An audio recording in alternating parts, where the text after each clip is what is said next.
First of all Boyapati sir first చాలా మిమ్మల్ని కలిసాను, చాలా హ్యాపీగా ఉంది. సుధీర్ గారు మనం మనం ఎప్పుడు మన షోస్లో ఎప్పుడో మా ప్రమోషన్స్కి వస్తారు మా షోస్కి. Thank you so much.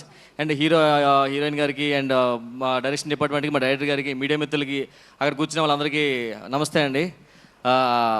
First time నా కెరీర్లో ఇది బిగ్ మూవీ అండి. నేను రైటింగ్ చేయడం, నేను లక్ష్మీనారాయణ మీ ఇద్దరం కలిసి ఆల్మోస్ట్ ఒక 2 months డైరెక్టర్ గారితో కూర్చొని డైరెక్టర్ గారికి ఏం కావాలో అవి నచ్చినట్లు రాసి మిమ్మల్ని అందరినీ సాటిస్ఫై చేస్తాను మనస్ఫూర్తిగా అనుకుంటున్నాను. అంటే కామెడీ కాదు, కమర్షియల్ మూవీ చేయడం అయితే ఫస్ట్ టైం ఇది. డైరెక్టర్ గారు thank you so much sir, first time నాకు అవకాశం ఇచ్చినందుకు. అండ్ ఈ సినిమా పెద్ద హిట్ అవ్వాలి, ప్రొడ్యూసర్ గారు మంచి డబ్బులు రావాలి, డైరెక్టర్ గారికి ఇంకో సినిమా రావాలి, హీరో గారు ఇంకో స్టెప్ ముందుకెళ్ళాలని మనస్ఫూర్తిగా కోరుకుంటున్నాను. అండ్ సినిమా పక్కా హిట్ అవుతుంది, ఎందుకంటే సుమ్మ గారు చేసిన యాంకరింగ్ చేసిన ప్రతి మూవీ హిట్ అవుద్ది. సో అలాగే ఇది కూడా హిట్ అవుతుంది మేడం, పక్కా, నో డౌట్. ఇది రాసలేదే ఇవాళ, నేను రాసుకొచ్చాను మేడం అది. Very good.